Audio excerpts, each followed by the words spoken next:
if I said to you, one of the greatest things God has done is a creation, right? The creation. How many books of the Bible are devoted to the topic of the creation? One, I think we generally figure the book of Genesis captures it. I mean, there's obviously, it's addressed elsewhere, but that's the primary focus of that book and probably the only book that focuses on it. My proposition to you tonight that there's another act of God that is more profound, more important than his creation. Now you all know you're in the right room. This is heresy 1A, right? Redemption, right on. Right on. Redemption is greater than creation in many respects, but I'll just go at it simply. How many books of the Bible are essentially devoted to the subject of the redemption? 66. Okay, well, 66, that's a cute answer, except that's fair. That's fair. But in a specific sense, I've got to argue that the book of Revelation, the issue in the book of Revelation is the redemption. Behold, I see a new heaven and a new earth.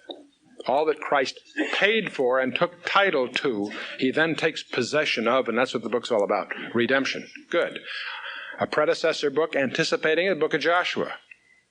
A structural model of the book of Revelation in many respects. If that's a new idea to you, I commend you the Joshua studies. They're fascinating for that reason, if none other. The book of Ruth. The romance of redemption. Without which, if you don't understand the book of Ruth, you can't fully appreciate what's going on in the book of Revelation. But then, in an anticipatory sense, which book of the Bible is really the book of redemption? Exodus. Good guess. Good answer.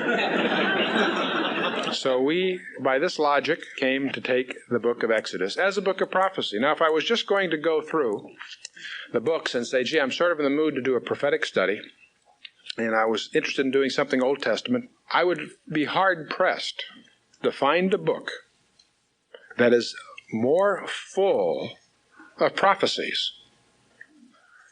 The book of Exodus. That seems surprising. The book of Exodus is going to be startling in its unveiling of detail. The burning bush, the acacia bush burning in the desert that Moses takes fascination of next week. The thorns introduced as a symbol of the curse worn on the brow of Jesus Christ, aflame, and yet not being consumed. The flame being the hands of the living God, but not being consumed. What is that a model of? A model of grace. It's always grace that draws us, not his righteousness, and that's what drew Moses, and we're going to get into that next week.